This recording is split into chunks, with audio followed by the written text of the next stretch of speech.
Lanterninha. Lanterninha.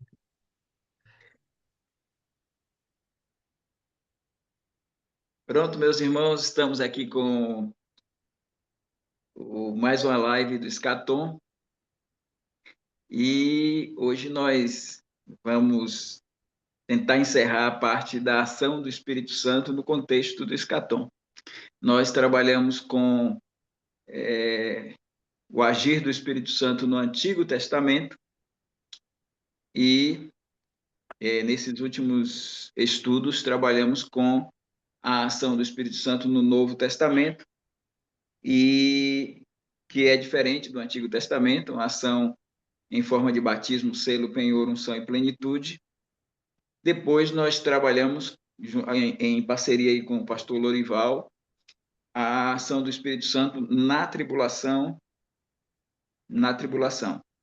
Mas também há necessidade de falarmos um pouco sobre a ação do Espírito Santo no mundo, no mundo. É uma missão do Espírito Santo em relação ao mundo. Eu vou convidar o irmão Almir para colocar, nós não vamos usar slides também hoje, nós vamos colocar o texto de João 16, do verso 7 a 10.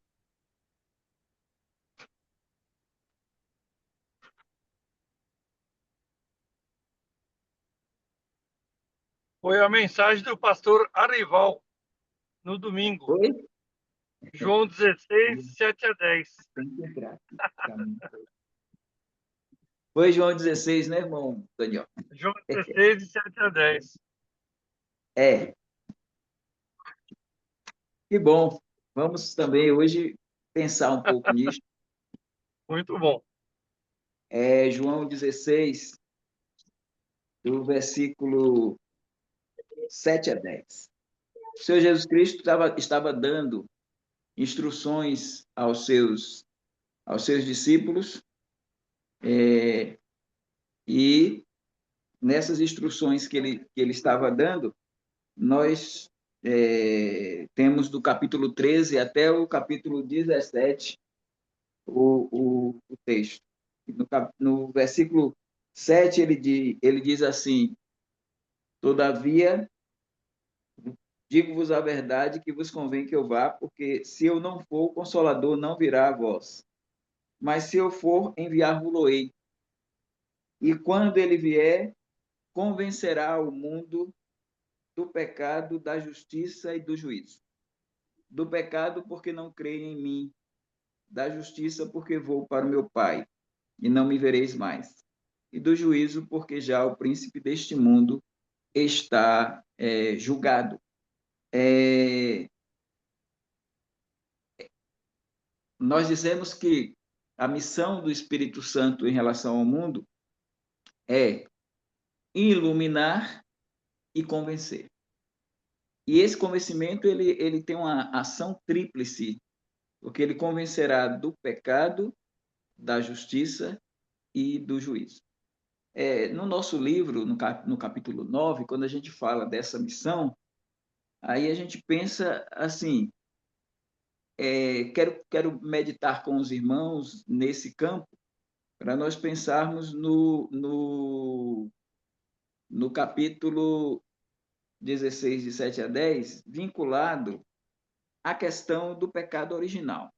E aí eu queria conversar um pouco com os irmãos sobre isso, o pecado de Adão, né? O pecado cometido lá no capítulo 3 do livro de Gênesis. Quando a gente pensa nesse pecado original, ele que trouxe para o mundo a maldição, ou seja, não é o pecado do Lúcifer, não é o pecado dos anjos que atinge o universo. O pecado dos anjos, ele atingiu o próprio ser do Lúcifer, como também o pecado dos anjos maus atingiu a eles. Mas o pecado de Adão pecado de Adão, ele atingiu a humanidade toda e a terra e o universo. Quando Deus disse, maldita é a terra por causa de ti, esse pecado, ele veio. E a gente pode pensar assim, a justiça de Deus, ela, ela, como é que a gente vai entender essa questão na criação? Deus é um ser moral livre, é um ser moral que tem o seu livre-arbítrio absoluto. E aí, o fato dele ter criado agências morais, como os anjos e os homens, ou o homem, que a gente pegar assim no âmbito da raça, nós temos duas situações bem interessantes. Quando ele cria os anjos, ele empresta a justiça aos anjos até o momento em que eles são confirmados, ou na equidade ou na iniquidade. Né? Os irmãos estão me ouvindo bem? Sim. Então, os anjos, eles, ao serem criados, receberam uma justiça emprestada. Essa é a realidade. Só que, na hora que esses anjos, que ocorre a rebelião, lá no céu, e a gente tem capítulo 28 de Ezequiel retratando isto, e capítulo 14 de Isaías retratando também isto, quando o Lúcifer, ele diz, eu subirei acima das mais altas nuvens e serei semelhante ao Altíssimo. Ele gera o pecado nasce com ele, e a gente pode dizer que o pecado, como diz o teólogo Strong, Augusto Strong, ele diz que o pecado é essencialmente egoísmo. Ou seja, o primeiro pecado foi o egoísmo. E quando eles pecaram, você tem o grupo de anjos bons e o grupo de anjos maus. Os anjos bons, a gente tem dois nomes aí, que é Gabriel e Miguel, como representantes, mas você tem os anjos bons e tem os anjos maus. Os anjos bons, eles foram, no momento em que houve a queda, há uma queda e há também uma não queda dos anjos.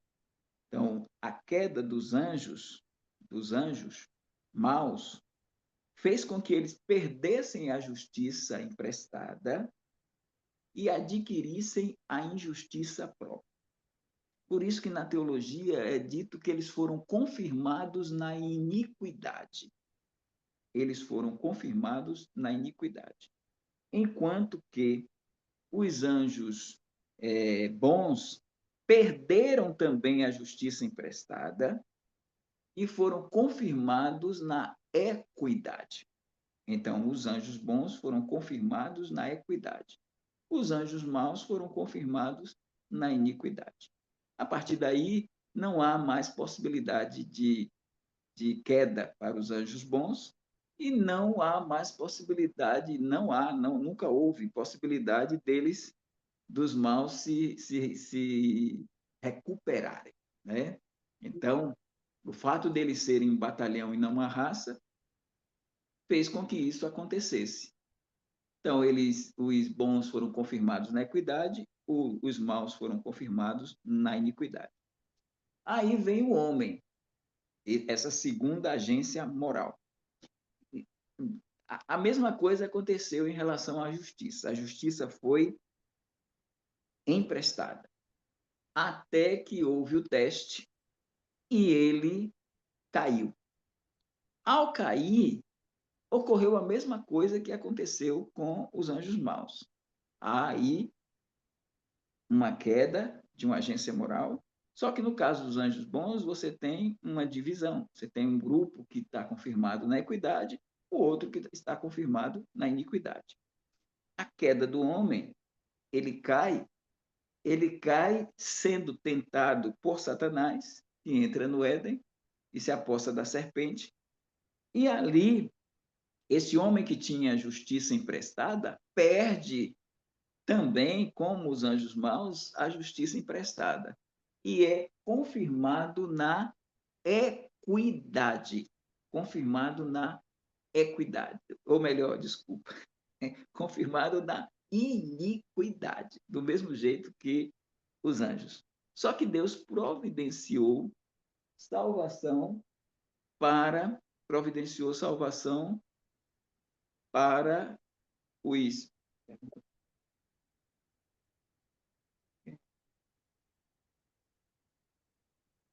é, providenciou salvação para o homem caído. E alguém diz que providenciou porque ele era uma raça. E esse fator fez com que houvesse esse providenciar. E ao invés de o homem ser confirmado na equidade, não dava para ele ser confirmado na equidade, como os anjos bons foram, ele foi confirmado na iniquidade, perdeu a justiça emprestada, mas veio o Filho de Deus e imputou nele a justiça de Cristo, a sua justiça. Então, nós os que cremos, temos essa imputação dessa justiça de Cristo. E aí, nós queremos trabalhar com os irmãos a questão do pecado original. A imputação desse pecado. A rodovia Bandeirantes? A imputação desse Rodovia pecado. Bandeirantes, a senhora tem que. A imputação desse pecado, ela se dá de forma traducionista, ou seja, o pecado ele foi transmitido porque nós estávamos em Adão quando ele pecou, ou seja, a raça estava em Adão quando ele pecou. O pecado foi transmitido.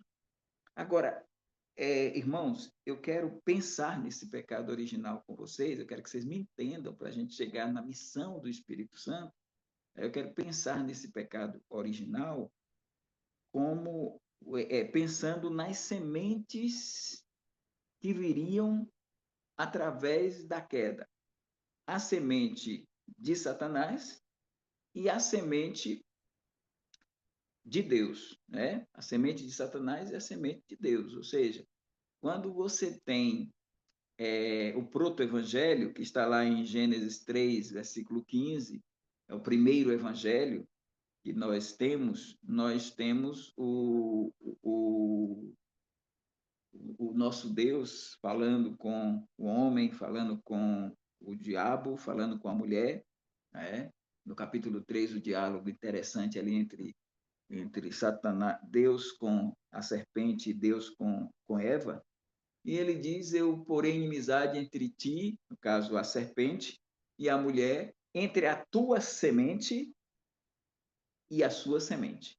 Então, a semente de Satanás seria oriunda da mulher e a semente de Deus seria oriunda também da mulher. Então, a gente vê logo de imediato uma divisão quando a gente tem Abel e Caim. E é dito que Caim era do maligno, uma semente do maligno. Eva pensou que ele seria o varão que iria esmagar a cabeça da serpente. Era natural, só tinha ela de mulher, ela ouviu a mensagem e aí ela acabou acreditando e pôs o nome Caim, que quer dizer alcancei um varão do Senhor. E Caim era do maligno, diz o apóstolo João na sua primeira carta, e matou a seu irmão porque era do maligno.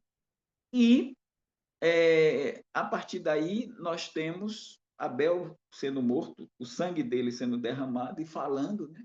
Mas o sangue da verdadeira semente, ou melhor, da semente da mulher prometida ali, que era Cristo, viria 4.004 anos depois, Gálatas 4:4, vindo a plenitude dos tempos, Deus enviou seu filho, nascido de mulher, nascido sob a lei, para remir os que estavam debaixo da lei. Assim, de acordo com Romanos 5, versículo 12, Por um homem entrou o pecado no mundo, e pelo pecado a morte, assim a morte passou a todos os homens, por isso que todos pecaram. Então é interessante que está no singular, por um homem entrou o pecado no mundo. Então, o pecado original que nos depravou, nos tornou depravados e mortos espiritualmente em delitos e pecados. Nós nos tornamos mortos em delitos e pecados. Herdamos o pecado de Adão, não herdamos os pecados de Adão, porque os pecados de Adão eram dele, pecados pessoais dele. Mas havia um pecado que nós herdamos. Então, não herdamos todos os pecados de Adão, herdamos o pecado de Adão, que foi o pecado original, aquele que trouxe a expulsão dele e da sua esposa do jardim do Éden. Então, esse pecado original, nós vamos vinculá-lo ao que aconteceu no Calvário, ao que aconteceu no Calvário. Então, há uma ofensa de Adão que traz o pecado para o mundo.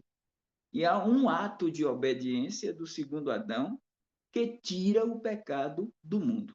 Então, há essa questão a ser analisada. Então, para que isso ficasse claro no contexto, no cenário do proto-evangelho, está lá duas situações de ferimentos, né? Duas situações de ferimentos. Um ferimento no calcanhar da semente de Deus e um ferimento na cabeça da serpente. Então, esse proto-evangelho traz a redenção a partir de Gênesis 3,15.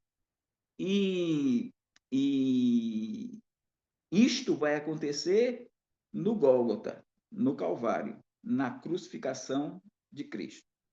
Então, quando a gente olha o Jardim do Éden, quando a gente olha a queda e quando a gente olha a promessa, nós temos que compreender como seria trabalhado essa purificação desse pecado original proveniente do primeiro Adão.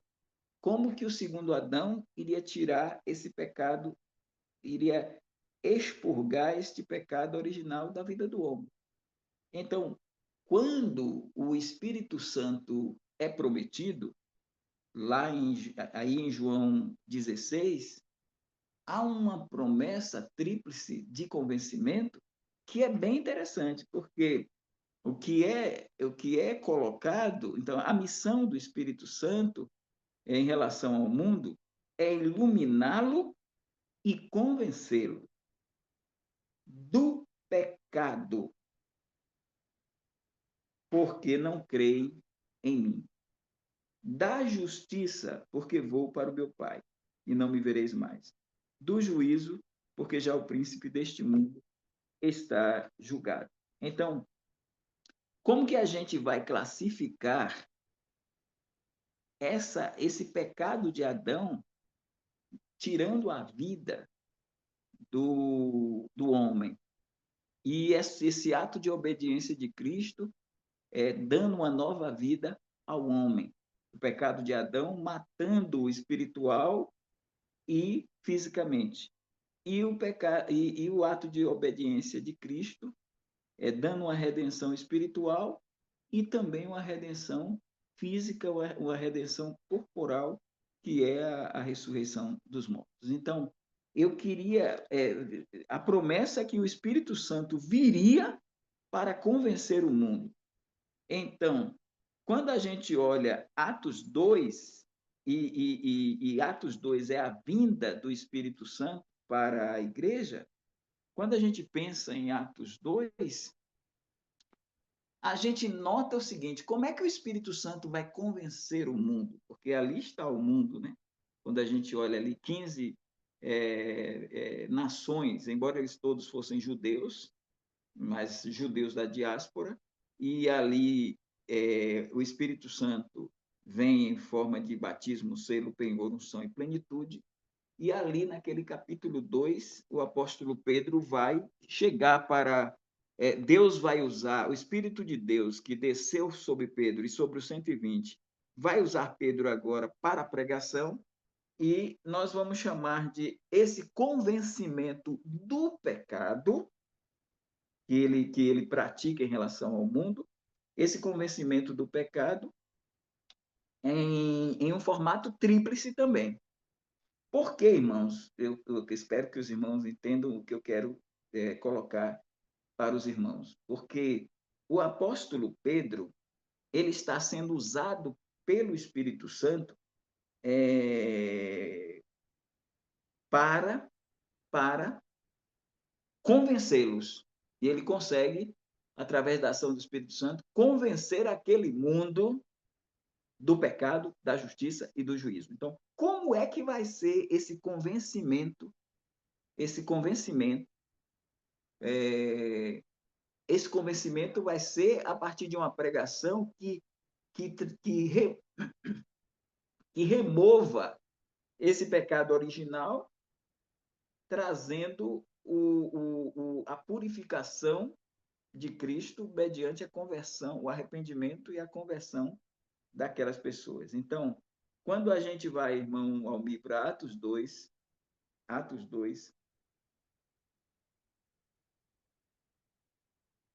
Atos, capítulo 2. Você está me ouvindo? Alô? Pronto.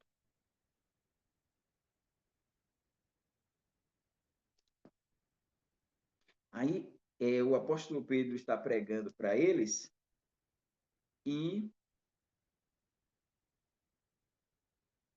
em Atos capítulo 2, do versículo 14 até o 36 é a mensagem, e no verso de número 23,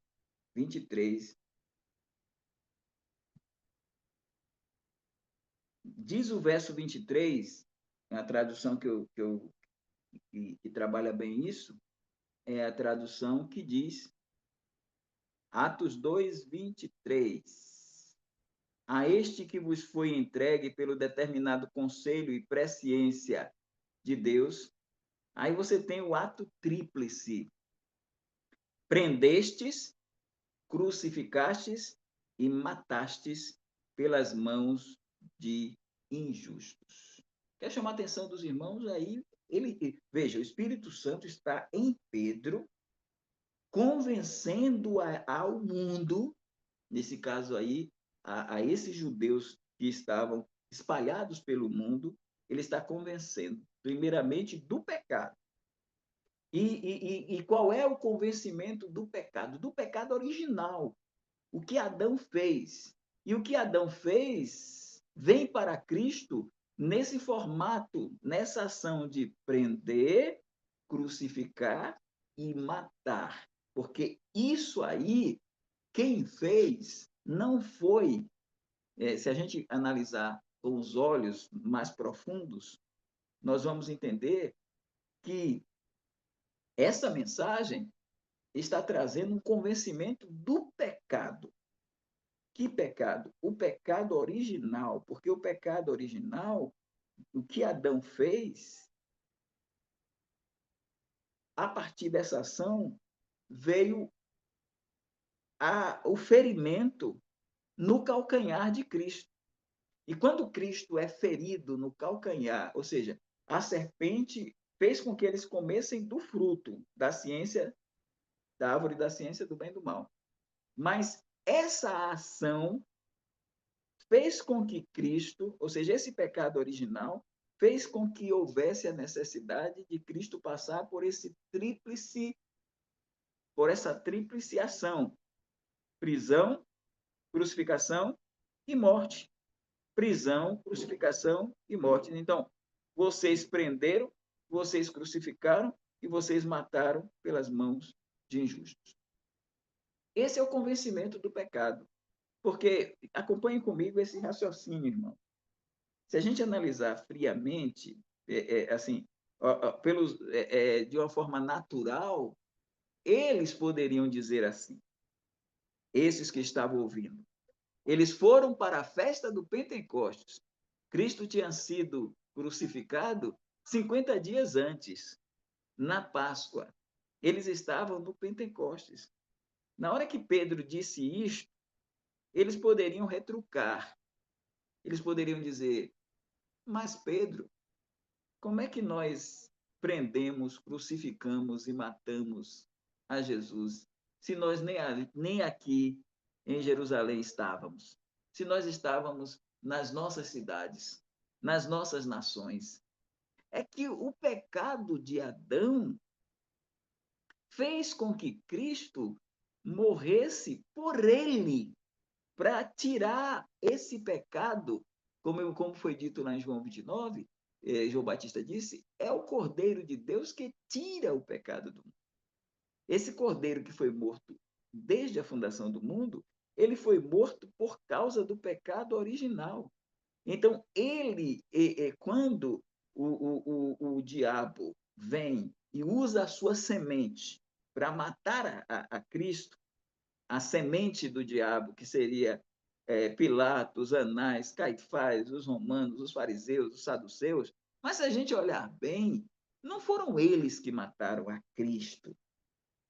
Quem matou a Cristo foram os nossos pecados. Então, assim, esse prender, crucificar e matar, ele retroage para todo o passado do Antigo Testamento e ele se projeta também para todo o futuro do Novo Testamento. Ou seja, nós estamos aqui em 2025 e nós prendemos, nós crucificamos e nós matamos a Cristo. Aqueles do dia de Pentecostes, se eles se conscientizam, o convencimento que o Espírito Santo vai trazer para o mundo é o convencimento de que quem prendeu, quem crucificou e quem matou a Jesus fomos nós. Foi o nosso pecado original. Aquele pecado de Adão que Adão cometeu, nós estávamos nele e por aquela ofensa, aí é Romanos 5, de 12 a 21, por aquele ato de desobediência, trouxe todo o pecado para o mundo. E assim, deixa eu trocar aqui, irmão, só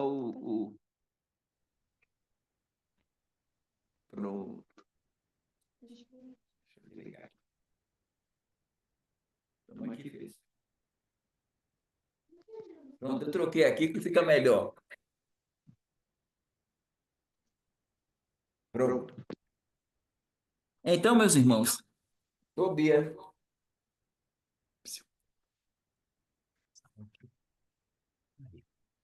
Pronto. Então, meus irmãos, esse prendestes, crucificastes e matastes é o convencimento do pecado. Então, quando o Espírito Santo de Deus veio e ele usa Pedro para convencer. Isso vai acontecer ao longo dos séculos, ao longo da história. Nossa pregação é mostrando que quem matou Jesus foi o pecado nosso, foi o nosso pecado original. Nós prendemos, nós crucificamos e nós matamos Jesus. Então, esse é o primeiro convencimento. Veja que ele não está no plural, ele convencerá do pecado, mas existe também o convencimento da justiça. Da justiça, porque eu vou para o meu Pai, e está no texto. Aí você vai para a quarta etapa, que é o segundo convencimento, quando você chega no verso 24, quando diz assim: ao qual Deus ressuscitou, desfazendo as dores da morte, pois não era possível ser retido por ela, porque dele disse Davi: sempre via diante de mim o Senhor, porque está onde? À minha direita, para que eu não seja abalado. A minha direita é ele indo para o Pai. Então, a ação do homem, ela consiste em prender, crucificar e matar. Aí nós fizemos. Foi o que. E o povo no dia de Pentecostes entendeu, porque eles poderiam retrucar. Nós não estávamos aqui, se nós não estávamos aí, como é que você está nos acusando de que a gente prendeu? Daria até processo, né? Está acusando a gente porque a gente prendeu, a gente crucificou e a gente matou, e a gente não fez isso porque a gente não estava aqui. Só, irmãos, que.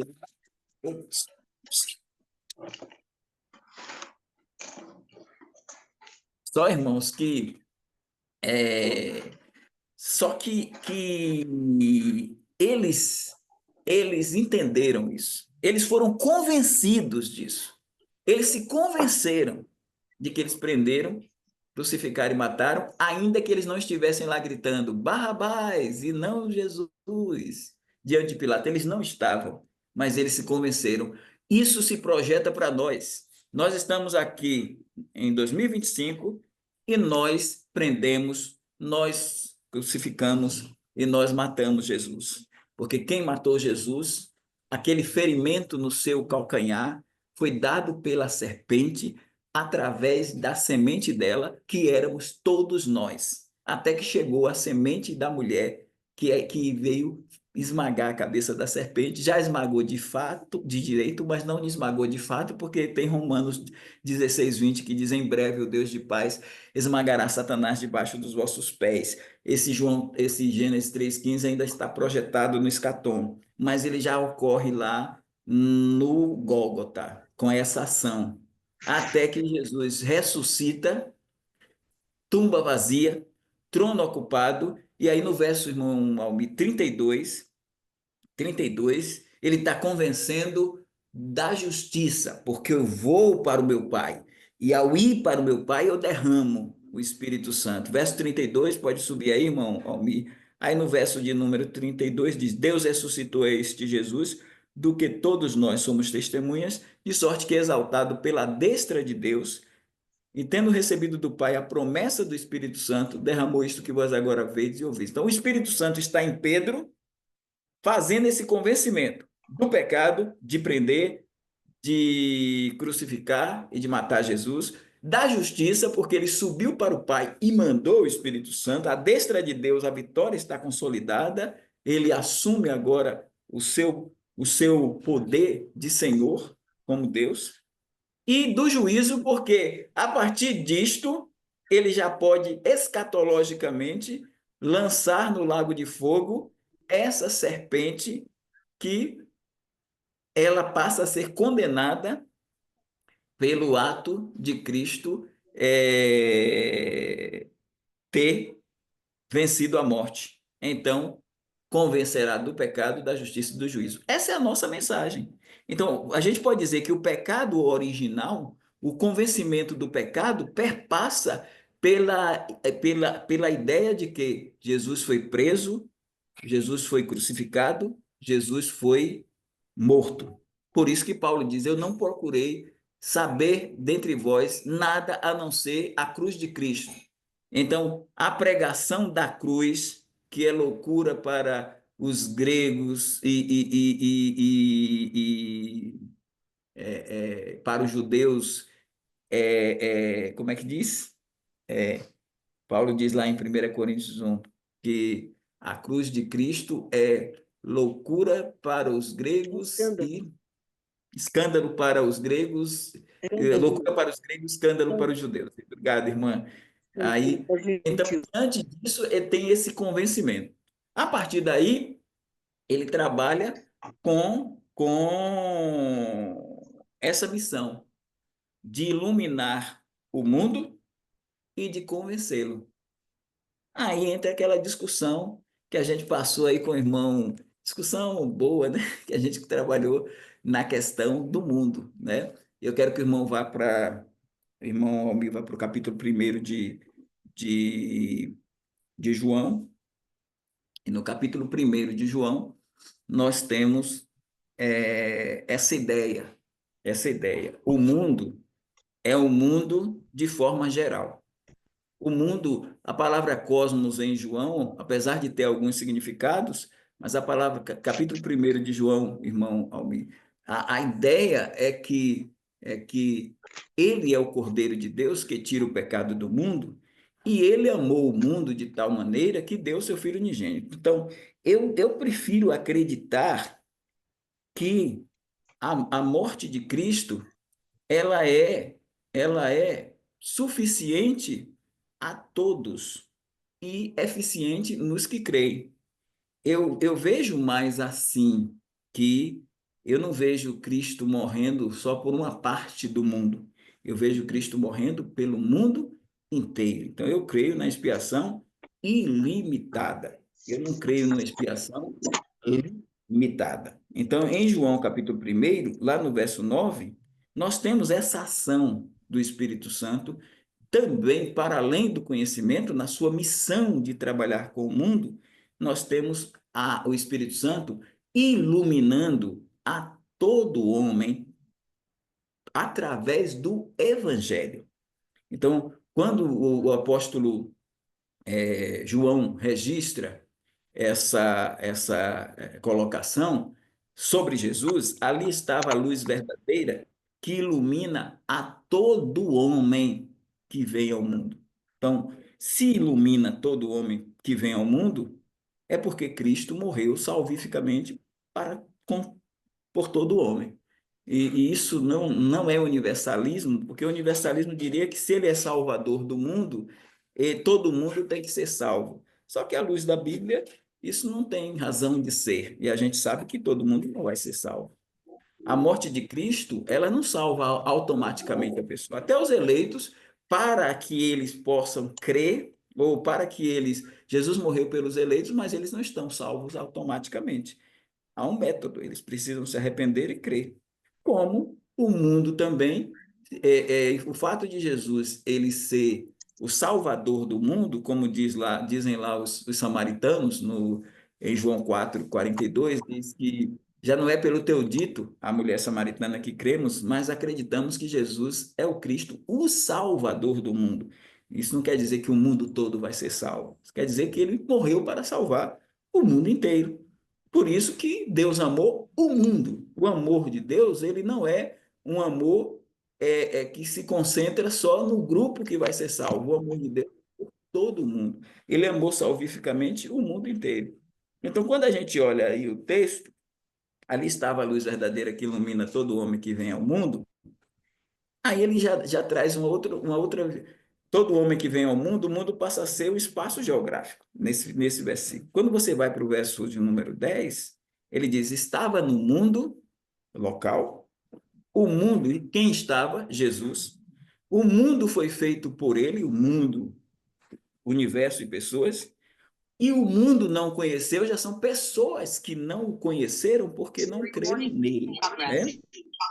Veio para o que era seu e os seus não o receberam. Então, veio para o que era, quando diz, estava no mundo, o mundo foi feito por ele e o mundo não conheceu, aí o mundo dos gentios não conheceu. Veio para o que era seu, os judeus, e os seus não o receberam. Receber aqui é crer.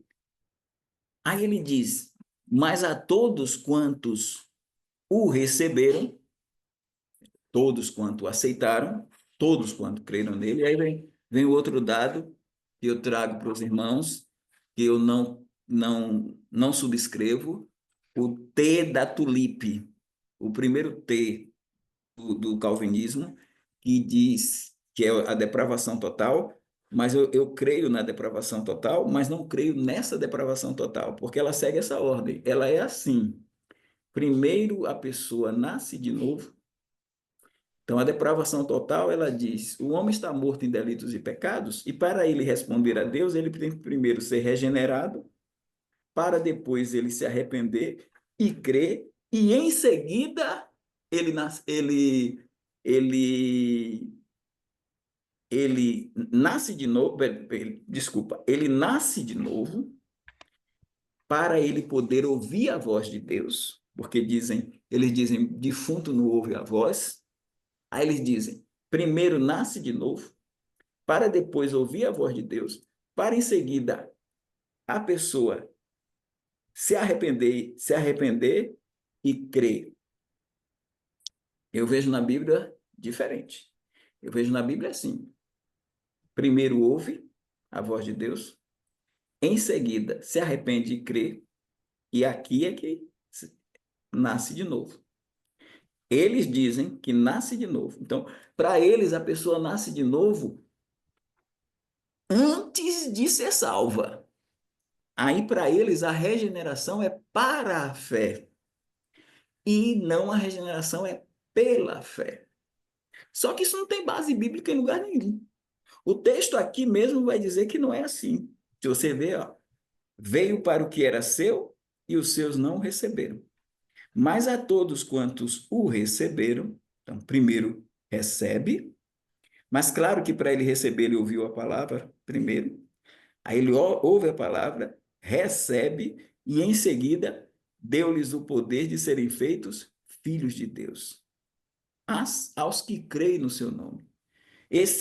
Esse deu-lhes o poder de serem feitos filhos de Deus é nascer de novo. Aí vem o verso 13 e diz: os quais não nasceram da carne, nem da vontade do varão, mas nasceram de Deus.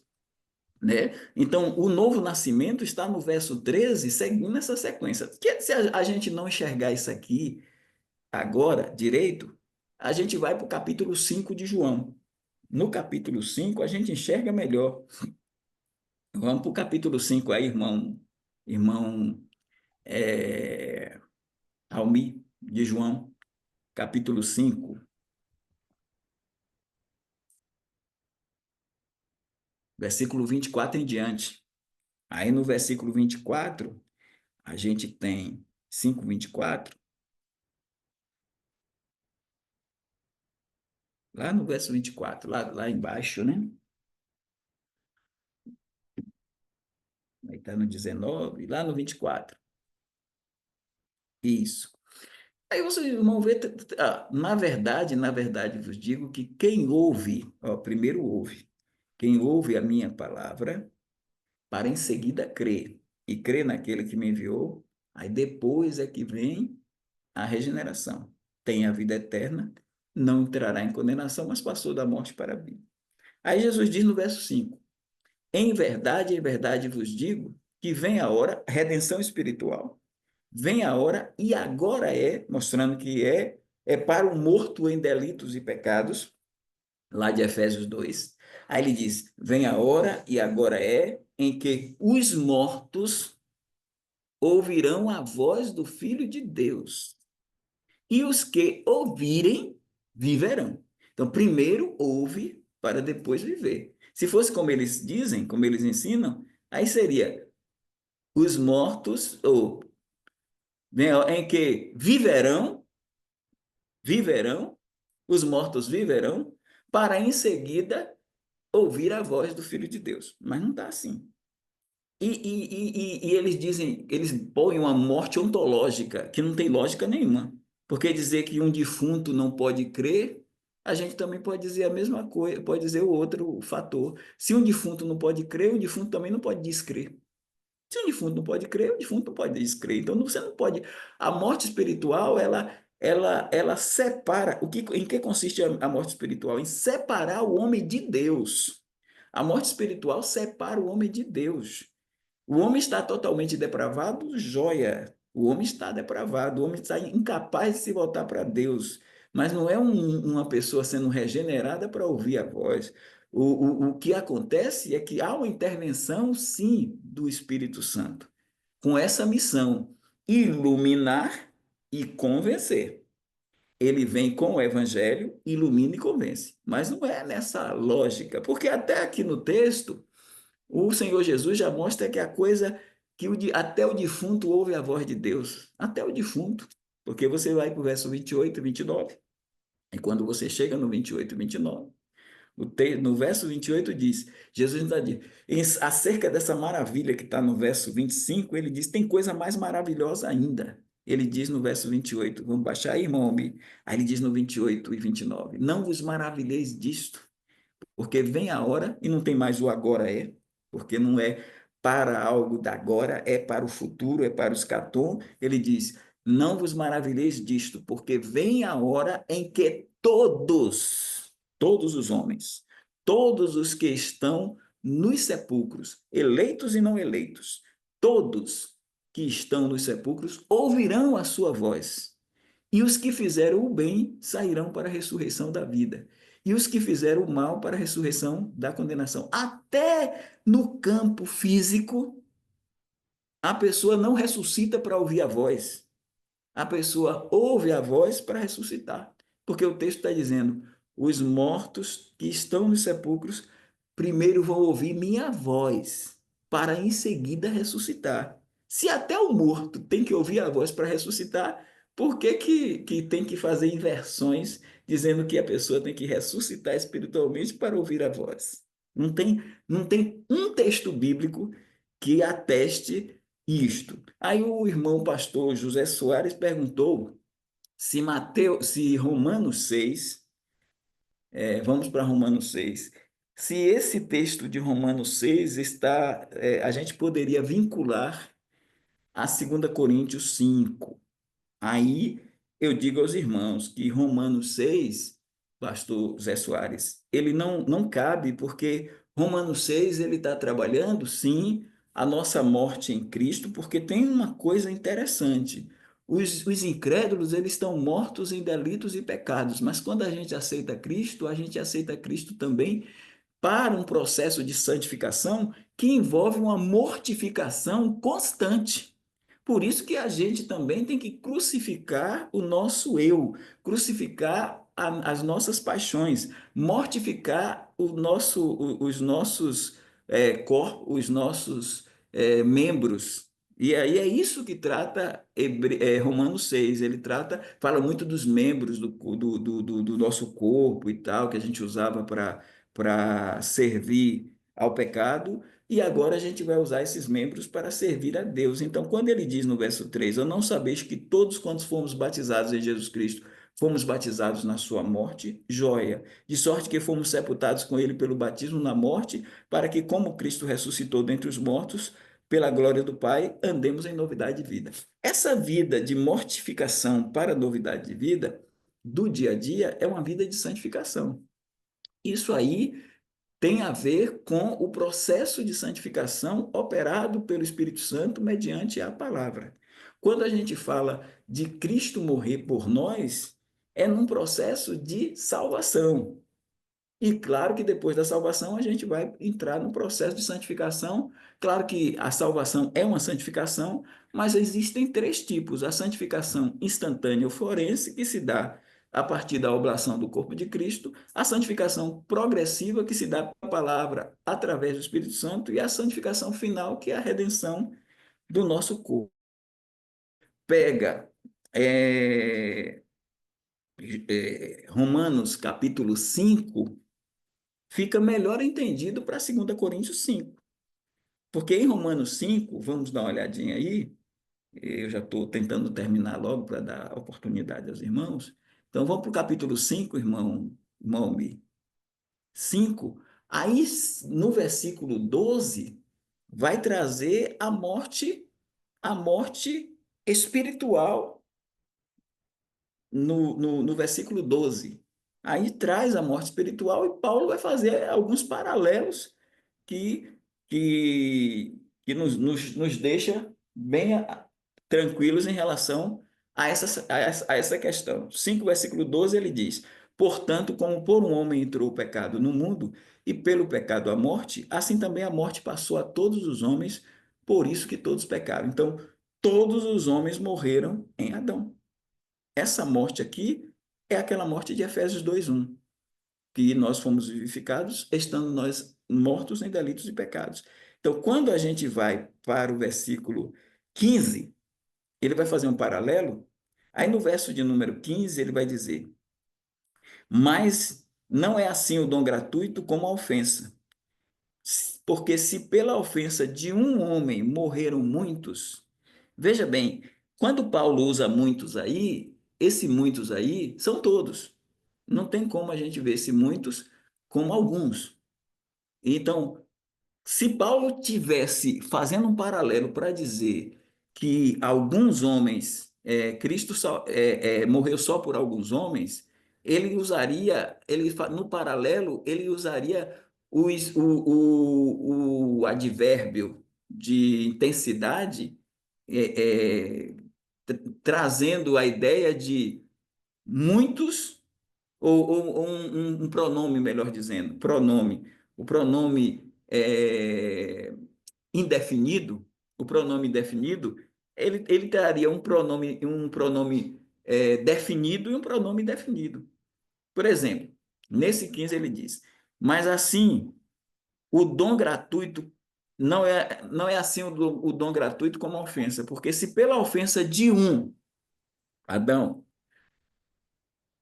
morreram muitos, muito mais agora, muito mais a graça de Deus e o dom pela graça, que é de um só homem, Jesus Cristo, abundou sobre muitos. Você tem aí muitos e muitos. Não tem como a gente não olhar para muitos da primeira parte, o muitos da segunda parte, como todos.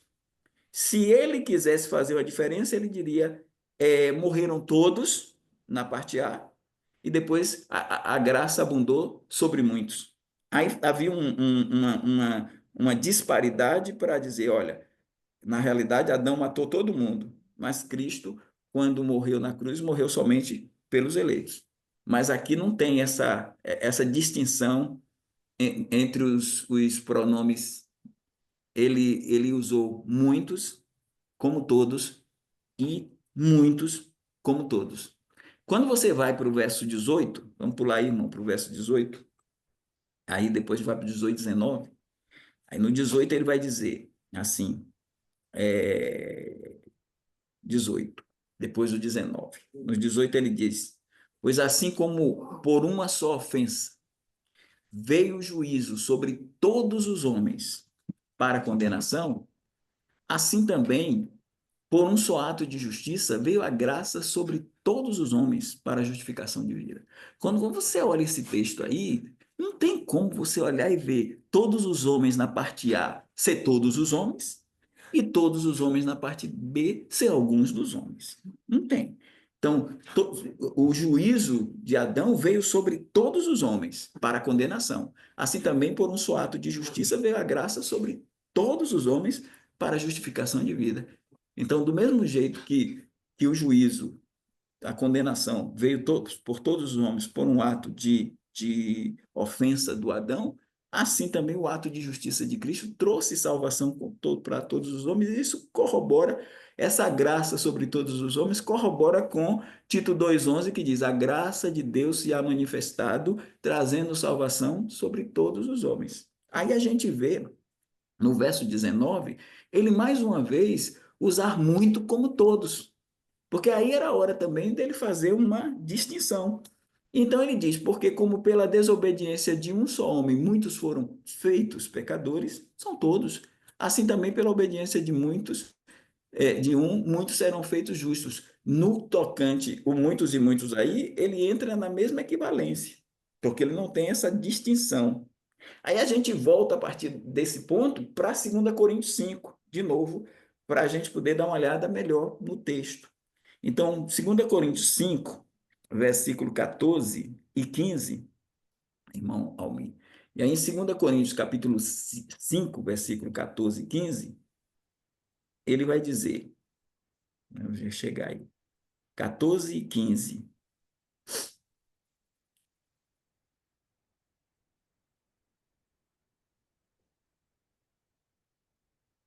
14 e 15, Aí ele diz, porque o amor de Cristo nos constrange. Esse amor é salvífico. Que esse pessoal diz que Cristo não amou salvificamente, diz que Cristo não amou salvificamente todos os homens. Que ele amou os eleitos e os réprobos ele odiou. Só que isso cai por terra quando a gente vê Marcos 10, 21. Quando Marcos registrou lá que Jesus, olhando o homem rico, ele o amou e disse, vai, vende tudo que tu tens e dá aos pobres e terás um tesouro no céu e depois vem e segue-me, irmão. Quando essa fala de Cristo, vem e segue-me, já demonstra o desejo de salvação daquele homem. Então, Jesus o amou salvificamente. Cai por terra essa tese, porque esse rapaz foi para o inferno, não era o eleito. Aqui ele diz, porque o amor de Cristo nos constrange. Esse amor de Cristo está ligado à morte de Cristo. Então, é um amor salvífico. E ele diz, julgando nós assim, que se um morreu por todos, e esse um morreu por todos, esse por todos, você tem todos nesse versículo 14, você tem todos e todos. E no início do verso 15, todos. Para mim, todos no verso 14 é igual a todos, o segundo todos do verso 14, que é igual ao terceiro todos do verso de número 15.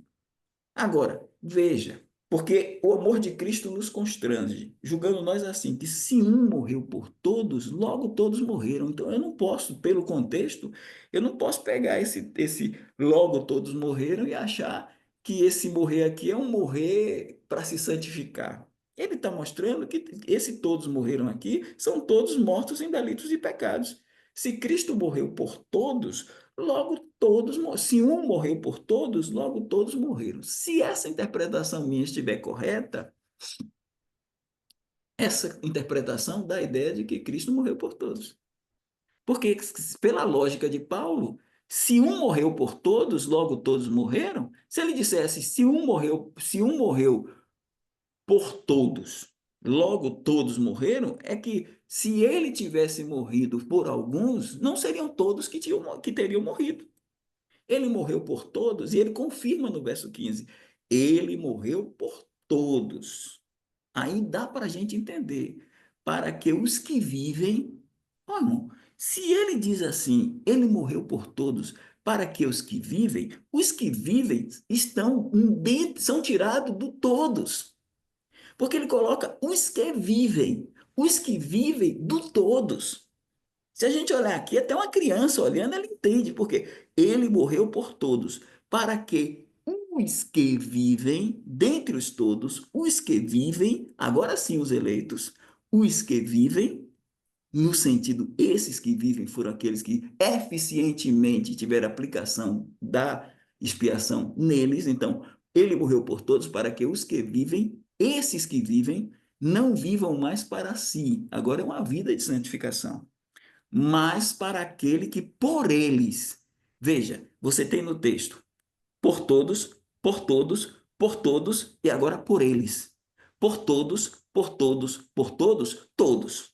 Agora, quando ele chega, e para que os que vivem não vivam mais para si, mas para aquele que por eles, agora esse por eles é pelos que vivem. Por eles morreu e ressuscitou. Aqui nessa parte final está dizendo que Cristo morreu pelos eleitos.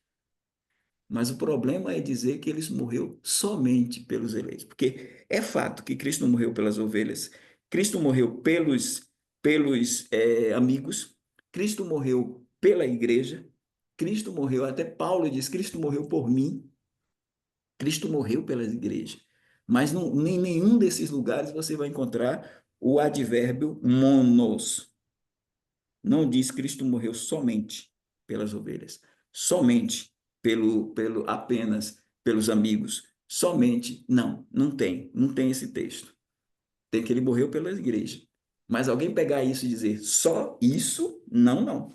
Porque temos vários textos que dizem que ele morreu também pelo mundo. E aí eu fecho com João, irmão Mi, capítulo 11, versículo 49 a 52. João 11, 49 a 52. O senhor pode colocar aí, irmão Mi? João 11, 49 a 52.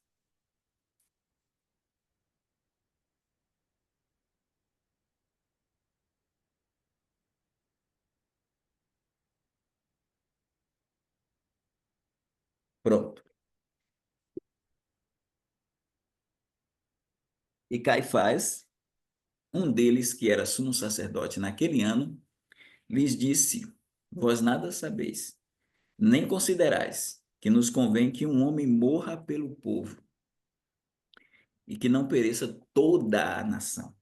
Toda a nação. Quando Caifás falou isso, ele está falando de Jesus morrer pela nação toda ao invés de toda a nação morrer. Claro que ele está falando em outra, ele não está imaginando, ele nem imagina que está dando uma profecia.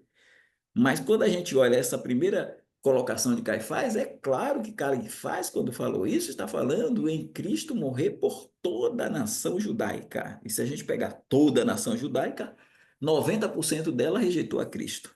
Porque a gente leu lá em João 1, veio para o que era seu e os seus não o receberam. Aí João não diz, não, não, Caifás estava errado. Não, ele diz no verso 50. Ele diz, verso 51, ora, ele não disse isto de si mesmo, mas sendo sumo sacerdote naquele ano, profetizou que Jesus deveria morrer pela nação. João está dizendo que e Caifás estava profetizando que Jesus morreu pela nação, embora a nação não creu nele, mas ele morreu por pessoas que não creram nele. Aí, agora ele usa o monos, mas ele usa o monos com um advérbio de negação precedendo o monos. Porque ele vai dizer assim no verso 52. É como que ele coloca assim: profetizou que Jesus deveria morrer pela nação. E não somente pela nação, não somente pela nação, mas também para reunir um corpo, igreja. Efésios 2, igreja é formada por judeus e gentios. No quesito A, é o Israel étnico que rejeitou, mas agora ele já está falando assim. Aqui ele está mostrando no verso 52, Jesus morrendo pelos eleitos, pela igreja. Mas a gente, quando ele diz não somente, ele está abrindo o leque para também uma nação que rejeitou, uma nação que se endureceu. Romanos 9, 10 e 11. Então ele vai dizer: ora, não somente pela nação, mas também para reunir em um corpo os filhos de Deus que andavam dispersos. Aqui está claro que Jesus morreu, 52, pelos eleitos, pela igreja, mas no verso 51, ele morreu por toda a nação de Israel, ratificada a profecia de Caifás por João, mostrando que Jesus morreu por todos os homens, porque aqui a gente vê ele morrendo por uma nação que o crucificou, que o rejeitou, que não quis conta com ele, que ele veio para o que era seu e os seus não quiseram, não receberam. Então, o texto está claramente dizendo que Jesus morreu pela igreja, mas ele morreu também por alguém que está no inferno, por alguém que não era eleito. Porque aqui você tem pessoas dessa nação por uma profecia do Caifás. Então, a missão do Espírito Santo é vir iluminar e convencer do pecado, da justiça e do juízo. Creio na depravação total, mas não desse jeito dos calvinistas, né? E creio na expiação, mas não do jeito. Então, eu não subscrevo a tulipe, como também não subscrevo o factis dos arminianos, porque não creio que crente cai da graça, não creio que na sinergia, que há a cooperação do homem na salvação. Então, eu não me encaixo nem em arminianismo, nem em calvinismo. Eu prefiro analisar os textos bíblicos. Fecho aqui. Irmão Elias tem a palavra.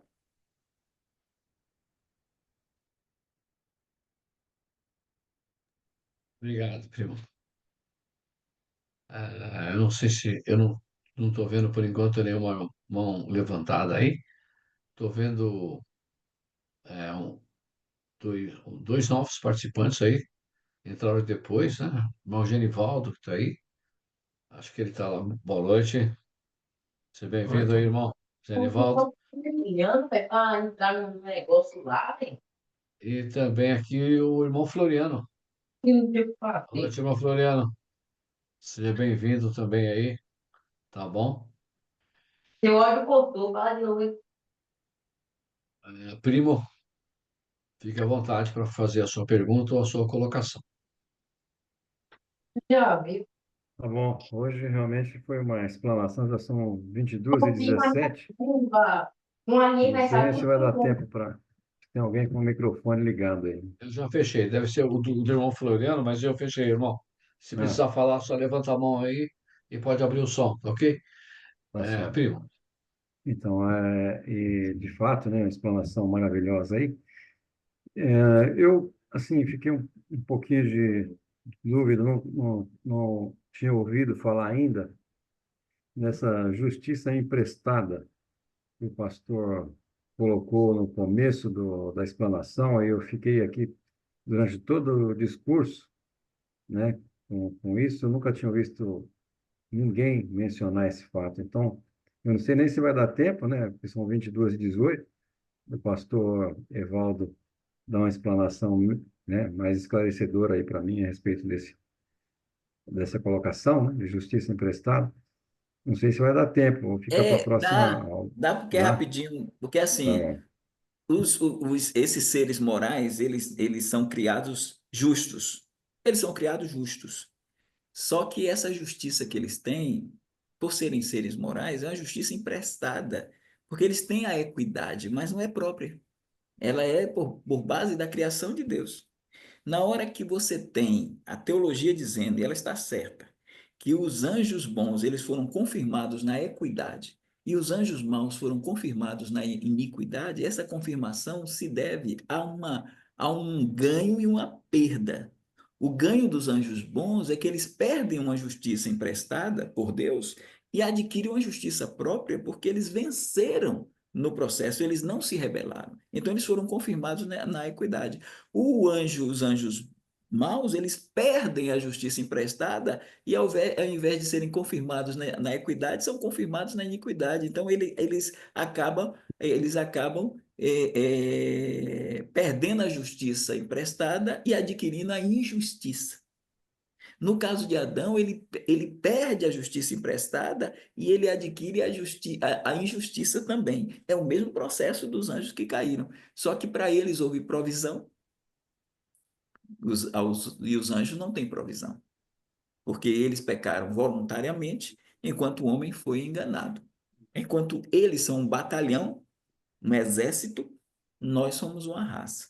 Então, por conta disso, é que a gente diz que esses homens estão divididos. Tem um grupo que, à semelhança dos anjos maus, vão para o lago de fogo, porque continuarão confirmados na iniquidade, e os eleitos, os que creem, eles vão ser confirmados na equidade, já foram, porque eles receberam aquele que não conheceu o pecado, o fez pecado por nós, para que neles fosse manifestada a justiça de Deus. Então, houve a imputação da justiça de Cristo nos, nos eleitos, nos salvos. É isso.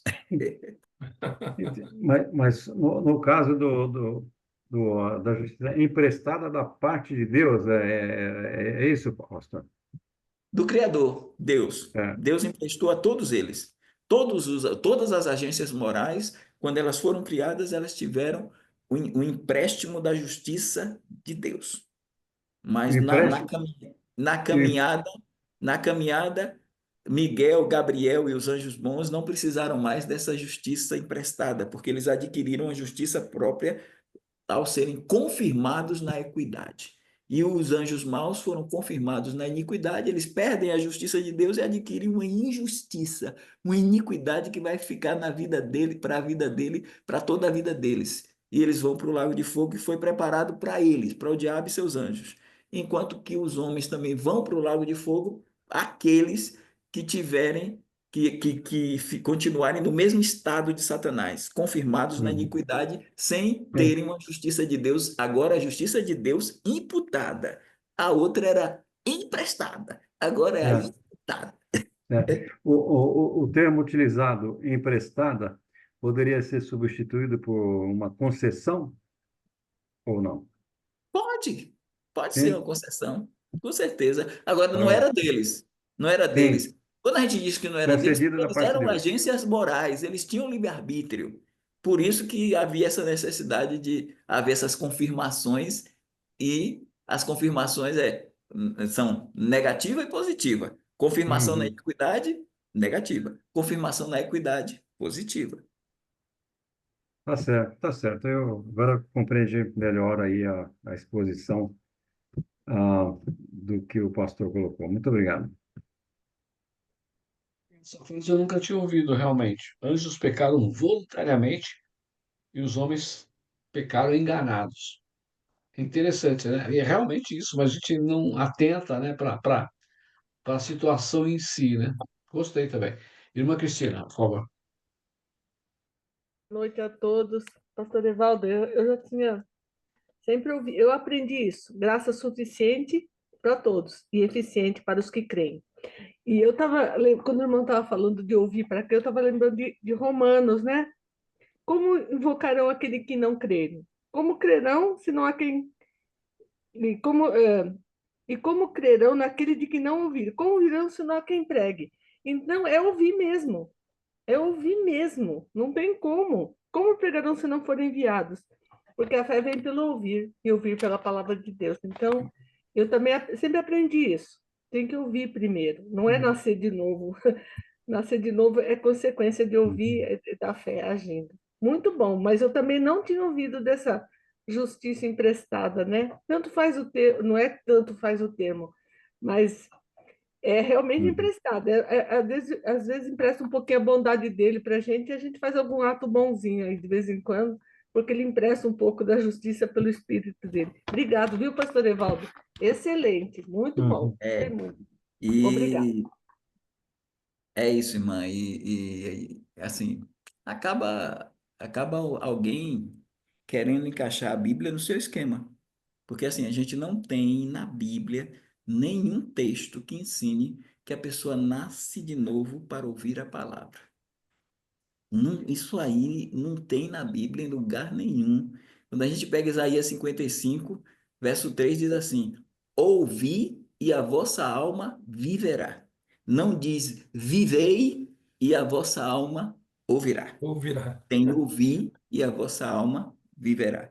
É a lógica de Deus. Mas eles criam uma lógica platonista, uma lógica que não tem lógica no campo espiritual, no campo escriturístico, né? Eu vi uma criança chorar sem ter nascido. Ela nem nasceu ainda, como é que ela está chorando? Não vai dar certo. Obrigada, Boa viu, essa irmã. pastor? Boa. Pastor José Soares, por favor. Pastor Edivaldo, o irmão falou sobre o homem como agente moral livre, assim como os anjos, né? Agentes morais livres, certo? Isso que o irmão citou. Aí nós vemos que o homem caiu e ele se tornou escravo do pecado. E o irmão traz então que mesmo escravo do pecado, ele pode ouvir a voz de Deus e aí ele crê, ele vem a crer. Nós poderíamos talvez incluir aí um estudo a respeito desse assunto, incluindo também o livre-arbítrio, né? Seria interessante, não? Como é que Ó, fica aí? mas assim, ele é escravo do pecado. Agora, para ele ouvir a voz de Deus, tem que ter uma interferência de Deus. Só que a interferência, porque ele está depravado. Então, ele não tem essa capacidade de ouvir a voz de Deus na condição em que ele está. Por isso que precisa haver a entrada do Evangelho. O Evangelho vai ter que entrar e o Espírito Santo com a sua missão, iluminação e convencimento. Convencer do Uhum. pecado, da justiça e do juízo. A diferença com a linha calvinista é que o calvinismo vai dizer que o homem precisa, como ele está morto e ele não tem condição de responder, ele precisará ser ressuscitado primeiro para ele poder ouvir. Aí eu estou dizendo que, pelo que Jesus ensina, ele ouve primeiro para que ele possa se arrepender e crer e nascer de novo. Mas para que ele ouça, Deus é que tem que capacitá-lo a ouvir pela ação do Espírito Santo, porque ele é um escravo do pecado. Depois que ele caiu, ele se tornou escravo do pecado. Então, ele não tem essa capacidade de ouvir para crer no momento na situação em que ele está morto espiritualmente. Então, para ele poder ouvir, precisa que Deus entre com o Evangelho, com a mensagem do Evangelho. Entendeu? Como fica, pastor, como fica nesse caso o arbítrio do homem, né, nessa linha de pensamento do irmão? Assim, a gente tem a questão espiritual é uma coisa, a questão moral é outra, né? Então, a gente, o que é que a gente está vendo aí no Brasil agora? toda a luta da direita. É para preservar o arbítrio do homem. Está dizendo que está censurando a possibilidade dele dizer, dele falar, dele exercer sua liberdade. Que o ser humano, e a Igreja Batista, ela nasceu primando pela liberdade de culto, pela liberdade de escolha, pela liberdade de ação. Então, essas liberdades, a liberdade, o homem tem livre-arbítrio no sentido de que ele pode exercer sua vontade. Agora, claro que essa vontade está contaminada, está corrompida pelo pecado, por conta disso, ele não pode se voltar para Deus por si só. Ele vai ter que para ele dizer sim ou não a Deus, para ele crer ou não crer, ele precisa de uma ação do Espírito Santo para que ele possa entender e, a partir daí, ele dizer sim ou não. A iluminação e o convencimento, na minha opinião, é suficiente para fazer isso, fazer com que o homem responda sim ou não. Eu não creio em graça preveniente, nem em graça especial, nem em graça comum, nem em graça irresistível. Então, eu não estou do lado nem de Armínio, nem de Calvino. Então, não creio em graça preveniente, nem graça especial, nem eu creio e vejo na Bíblia que a graça de Deus é uma só e ela é. Existe até indivíduos que falam até em graça predestinadora. Imagine. Então tem até essa visão. Então eu creio que está lá no que está lá em Tito, a graça de Deus se há manifestado, trazendo salvação a todos os homens. Então essa graça traz ao homem a capacidade dele se arrepender e crer, ou não se arrepender e crer. Amém. Amém. Então, irmão, deixa eu só colocar uma pimenta aqui, acho que necessária nesse instante. O senhor falou que a igreja, os batistas nasceram numa militância, se é que eu posso usar essa palavra, numa militância por liberdade, não é? Eles se meteram em assuntos políticos, então, de certa forma, Não, polis, de administração, polis. não. Eu não quero ir longe muito nisso, não. Eu sei que é perigoso isso aqui, né? Eu não quero instigar ninguém a nada. Mas nós estamos vivendo dias nos quais nós, batistas e muitos de nós, estamos dizendo: meu reino não é deste mundo, eu não tenho nada com isso. Mas será que foi assim que os nossos irmãos do passado pensaram? Quando eles estiveram com a corda no pescoço, eles lutaram pela liberdade. Nós não temos a corda no pescoço, mas será que ela não vai chegar? Bom, desculpa, meu irmão. Desculpa aí, perdão. Eu não Não vou aguentei. eu não vou me aprofundar nisso, mas é fato. O senhor está certíssimo. Agora, no mês de setembro, aqui na igreja, a gente tem uma temática para o mês, cidadãos de duas pátrias, né? Então, não é só a pátria celeste, tem a pátria terrestre também. E uma das ações que a gente precisa muito trabalhar nesse campo da política é a oração. É um campo muito importante, né? Certo, pastor. Obrigado. Muito obrigado. Nós, eu e o primo estávamos conversando nesta semana, na verdade, a semana, segunda-feira, né? Ontem, também conhecida como segunda-feira, e a gente pensando de alguns temas futuros, especialmente naquelas eventualidades do pastor Evaldo não poder estar conosco.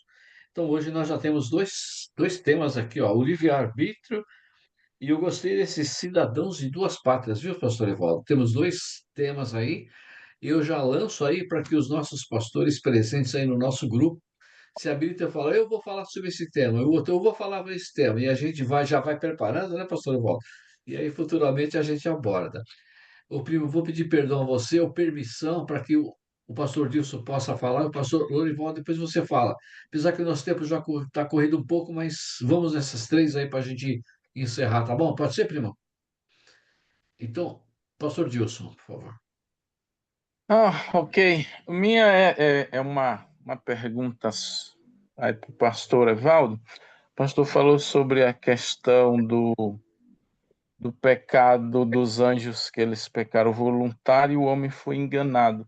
Pastor, como a gente pode explicar, então, a 1 Timóteo 2, capítulo 14, quando ele diz ali que Adão não foi enganado, mas a mulher sendo enganada?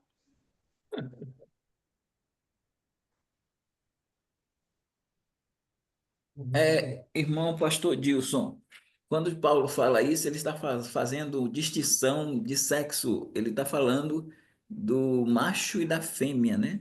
Está falando de Adão e Eva até para trabalhar a questão do ensino na igreja, né?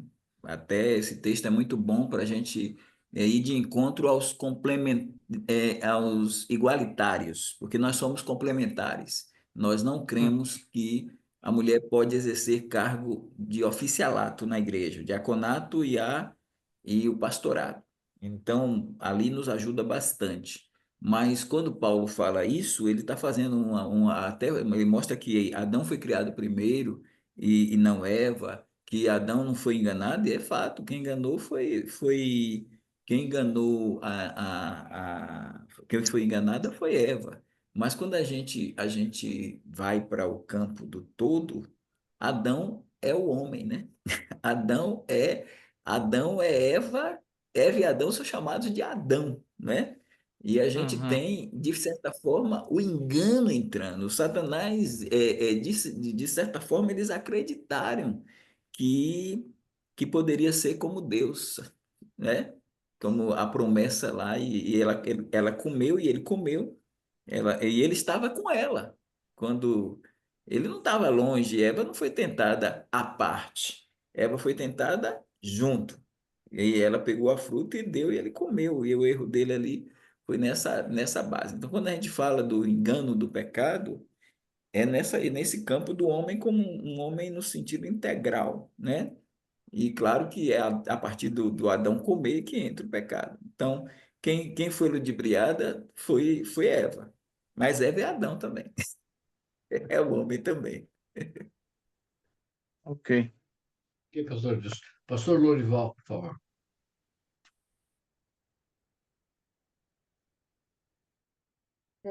Eu declinei da minha pergunta porque eu acho que vai dar muito pano para manga, ou não sei.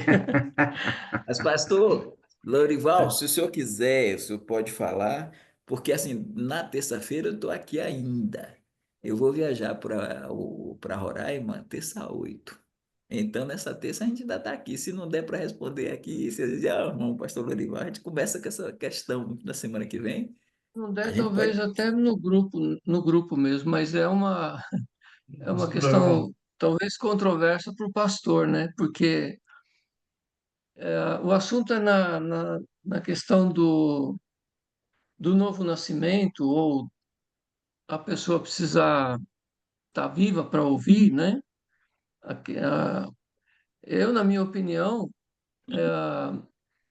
assim, eu acho que o fato de ser dicotomista ou tricotomista influi bastante nessa posição, porque para o tricotomista, você está vivo, a alma está ativa, né? O espírito está ali inativo, evidentemente, então ele não vai ouvir, mas a alma, né, dentro da esfera da graça comum, como todos têm que ouvir o evangelho, a alma está ativa, ela está ouvindo, né? O pastor Então, Lorival, é só nesse uma ponto coisa, aí.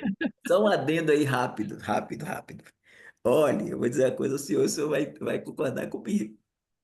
Quem mais defende esse ponto do calvinista, são os dicotomistas, porque é a turma aliancista, viu?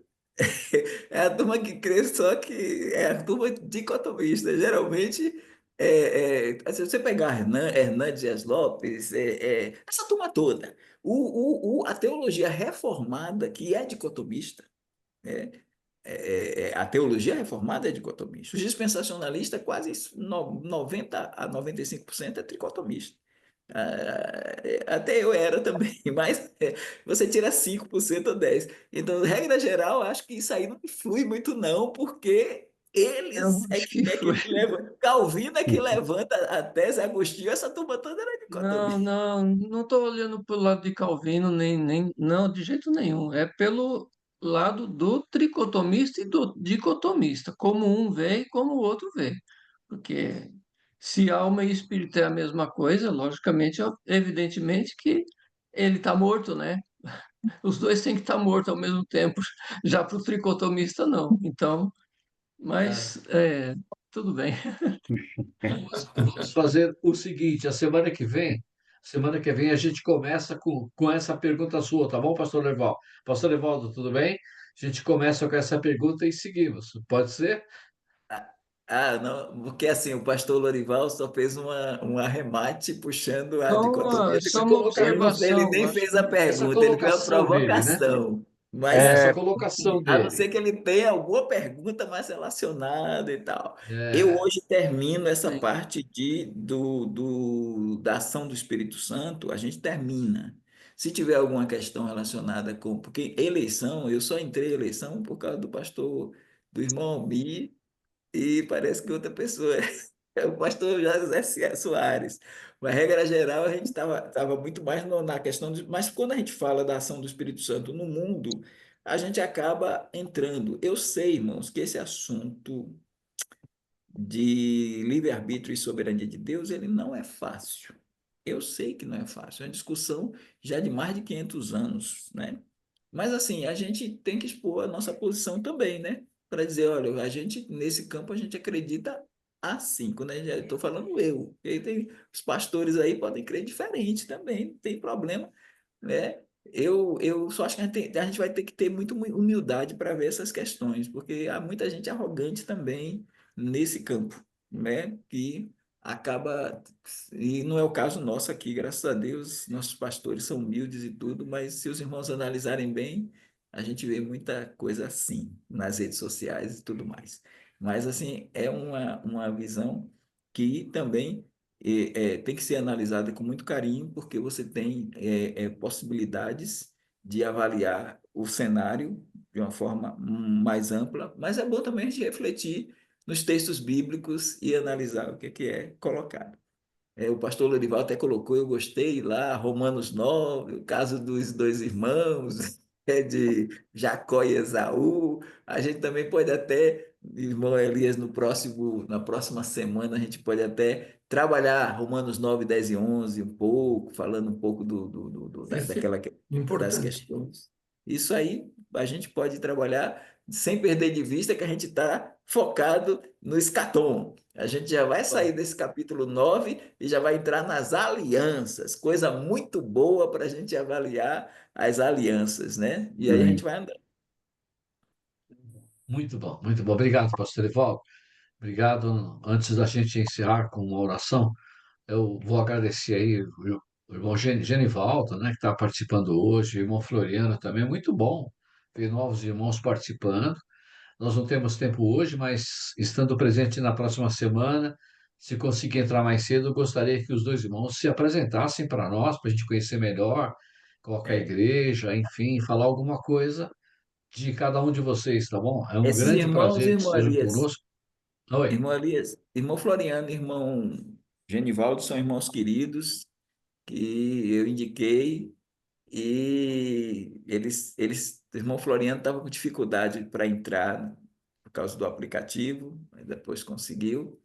E eu acho também que o irmão Elias falou aí, o irmão Zé Soares abordou, que pode ser no dia que eu tiver em Boa Vista, eu acho que é uma boa pedida diante da situação do Brasil, vocês também analisarem a questão do cristão como cidadão de duas pátrias e como que ele pode trabalhar. E aí, os irmãos pastores aí, irmão pastor Ulisses, pastor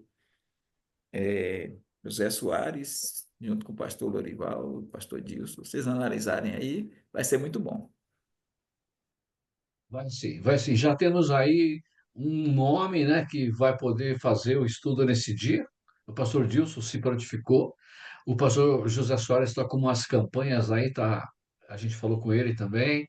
O pastor Lorival fez o último, né? Fez aquela vez. O pastor Luiz também não, também tá, tem as coisas. Então, o pastor Dilson se prontificou. Nós ficamos felizes por isso.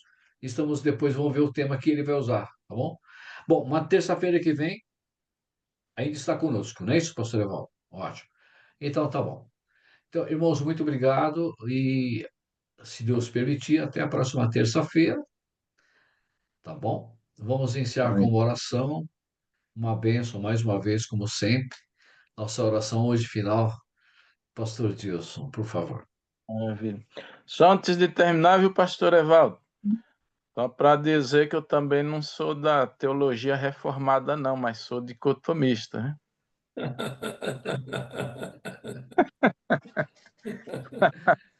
Ah, bom. Vamos orar, irmão. Olá. Grandioso Deus, graças damos ao Senhor pela a tua palavra, pelas verdades que nós acabamos de ouvir, de aprender, aonde fixamos a nossa fé é no Senhor. Somos gratos pelo eterno sacrifício de Cristo naquela cruz, sua morte e ressurreição é a nossa esperança. Os assuntos preciosos, é verdade, Senhor, mas que eles não vão desestruturar em nada a nossa fé no Senhor e a tua obra é imutável. Graças te damos. Louvamos por Amém. esse momento, onde reunidos nós podemos aprender mais para o nosso conhecimento, para o ensinar de maneira clara e objetiva a tua palavra. Somos gratos, Senhor, pelo teu Santo Espírito que habita em nós, pois é a tua promessa para a tua igreja, onde somos selados, somos habitados, batizados e temos total liberdade de chegar diante do teu trono de graça. E aqui estamos nós nesse grupo, gratos ao Senhor pela a explanação desse ensino, que nós possamos, assim, Senhor, viver para a tua glória, que o Senhor venha cuidar de nós em todo o porvir dessa noite, nos dando a força, nos dando o revigorar para o amanhã, que o Senhor venha vigiar sobre o nosso sono, e assim pedimos também por aqueles que não puderam se achegar, o Senhor sabe, pastor Danila, irmã Elisângela, cuidando dela, na sua plena restauração, e assim também como a esposa do pastor Zé, que a irmã possa se recuperar completamente, pastor Zé Bezerra, que a tua graça esteja com ele, a esposa do irmão Klaus, Senhor, e a nós, que sempre temos alguns desconfortos, que a tua graça que nos basta venha tocar em cada um de nós e fazer o milagre físico que nós precisamos. Nos dá a tua paz para esse momento, no santo nome de Jesus. Amém. Uma boa noite a todos, meus irmãos. Obrigado, pastor Evaldo. Obrigado, irmão. Obrigado. Muito bom. Obrigado, Que irmão. bênção. Boa noite. Boa noite, pastor. Amém. Boa noite. Obrigado. Boa noite, meus irmãos. Muito obrigado. Amém, obrigado, viu? Pastor, Aos muito obrigado. dicotomistas desse grupo aí, que já é quase 100%, né? Boa noite. Tá quase sozinho, irmão Dilson. Tá nada, rapaz. É que muitos aí não querem só apertar o sim, mas no coração já se converteu, já. Nós pegamos outro texto domingo, ali em Jonas também. Está muito claro lá falando sobre a tricotomia. Dá uma lida em Jonas lá. Jonas? Isso. Jonas é o mais dicotomista da Bíblia. Não tem jeito, não. Deus Uma abençoe. boa semana para Abraço, vocês, irmão. Deus abençoe. Amém. Deus abençoe. Tchau.